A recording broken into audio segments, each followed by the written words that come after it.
Let's get into some sports book bets here. I got some outrights, some top 10s. I got one top 20. No matchups posted on GK Sportsbook right now. Pat, you tend to be the short knocker and you like the short odds. So what are you looking at right now? Well, the shortest guy I'm going to go with, and I mentioned him in the over 10K range that I was going to play him, and that's Tommy Fleetwood at 20-1. I think he is definitely in play with a guy of that caliber of a golfer. I think and he's just, I feel like he's so due to win one of these. So I like Fleetwood at 20-1. My real love, though, is right in that 30 to 40-1 range, and that is Billy Horschel at 35-1, Brendan Todd at 35-1, Ryan Moore at 40-1, and Kiz at the weird number of 42-1 on DraftKings Sportsbook. Those are really my favorite bets when you look on the shorter to middle end right there. Yeah, that seems like the money range right there, like that starting with that 20-1 Fleetwood. I mean, I just don't know in this field why you would do the 16-1 or 12-1 or 11-1 Webb. Again, but that's just my tolerance. I hate that kind of stuff. So maybe it's sharper to do that, but I'm not doing that. But it does feel like that 20-1 to 50, 55-1 range is really a sweet spot. A lot of guys out of there, yeah. Yeah, and it's hard to make a case for a lot of those guys over the other, really. So yeah, I don't mind that range. I had Ryan Moore written down at 40-1, Kiz at 42-1. I had him written down. So yeah, I'm with you there. And then I'm gonna skip. I'm gonna go all the way out to the let's see, where do I want to go? Well, I mentioned Redmond. I like Redmond getting his first PGA Tour event win here at 70-1. I just love the fact that this is a contest that's going to be won at 20 under. And Redmond's an aggressive young player that can take advantage of a couple par fives here in his length. And he's just aggressive. He's a scorer. So I like that. HV3 at 71 is tough to ignore as well. After that, though, man, I mean, Norlander is 90-1 on DraftKings Sportsbook right now. But when you go to a reliable, another sports book that we like to look at that we feel like has the sharpest golf odds, doesn't mean you want to bet them because they're too sharp. But Norlander's 75-1 on that book, and he's 90-1 here on DraftKings. So you get a little bit of a value there on Henrik. And then after that, like, I'm going to go way out. I mean, we talked about how 3 of the last 5 winners here, in the last 5 years have been triple-digit long shots. JT Poston last year at 100-1. I believe now Siwoo Kim was 150-1 when he won. And then Davis Love III was 500-1 back in 2015.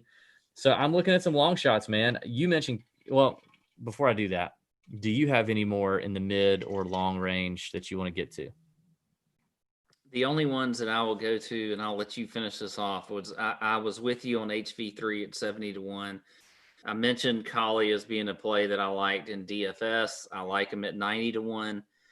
And then my longest guys that I have are Garnett at 100-1, which is crazy because he's at 100-1, but there's a lot of guys priced ahead of him on DraftKings as far as DFS pricing that are much lower odds. So I think that that's a pretty interesting thing with Bryce Garnett at 100-1. And then Ryan Armour, like you said, I like him at 175-1. And then the longest shot guy I have is Matthew Naismith at 200-1. I just think he is, Southern guy. He's this should be a course that he can play well on.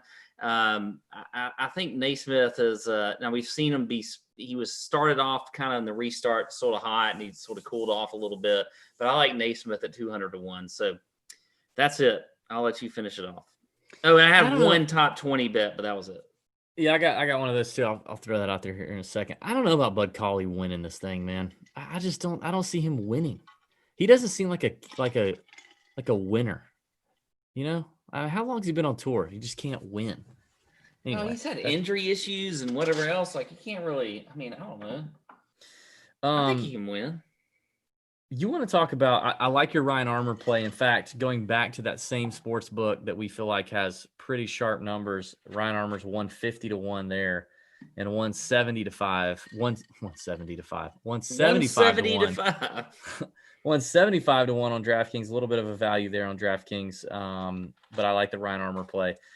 A couple of the upside guys that we both mentioned in the DFS portion that we like because they both can score. They're both big hitters. They can get really hot and go stupid low. Your boy Keith Mitchell is at 135 to 1. That's a huge number for a guy who's won on PGA National, loves Bermuda grass, or at least putts best on Bermuda grass.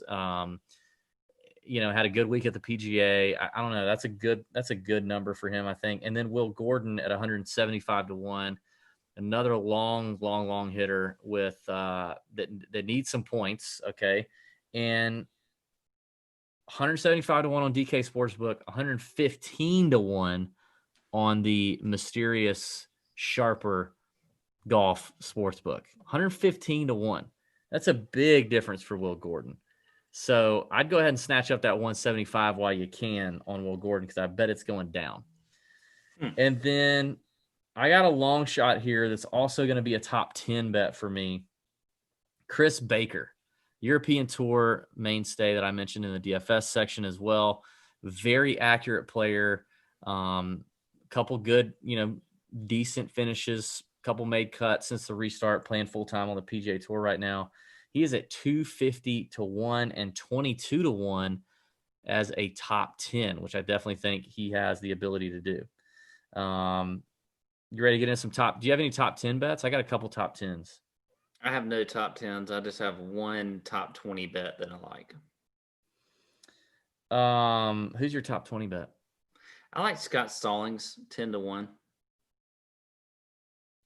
I mean, I think it's a good setup for him. And I mean, you're getting, 10 to 1. He's a cut maker, top 20. Yeah, I could see it.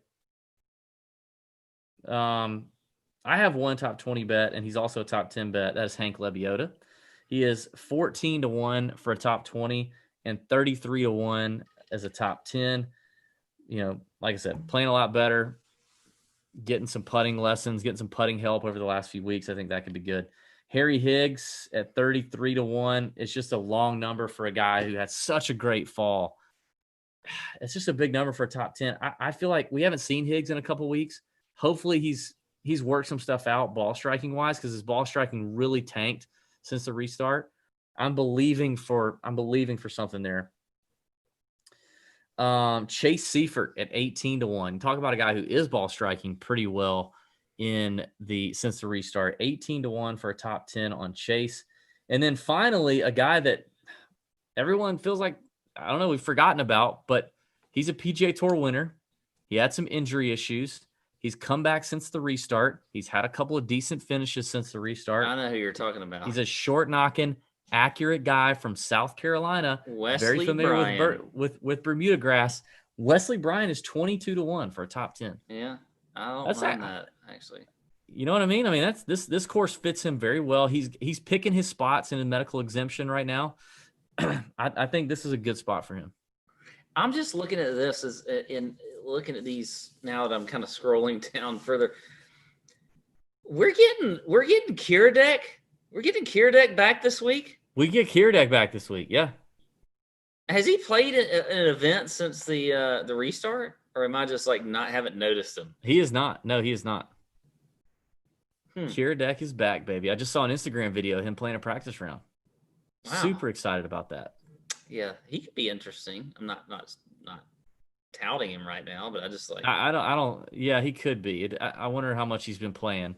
I've been seeing him on Instagram. I love following him on Instagram. He freaking cracks me up on Instagram. He's probably smoking a bunch of darts on Instagram. Yeah, he ain't doing. I've seen very little golf from him on Instagram since the COVID. I've seen him on a boat with a Braves hat, and I've seen him with his cars and his girl and his family. That's about all I've seen. I haven't seen any golf. Saw his first golf swing of his on Instagram today, playing a practice round. Nobody ever talks about this, but I feel like he's he compares so well with John Daly, but he's not quite as good as John Daly was back in the day. But like he's like Yeah. the modern day John Daly. I love that guy. I love Kiradek. Big fan. Yeah. Love to have him on the show. Would absolutely love it. Apparently, big fan of hip hop, cars, girls, money. Like, would just love it. Booze, Yeah. And the Braves. which is cool. I like that. Yeah, Okay, all right.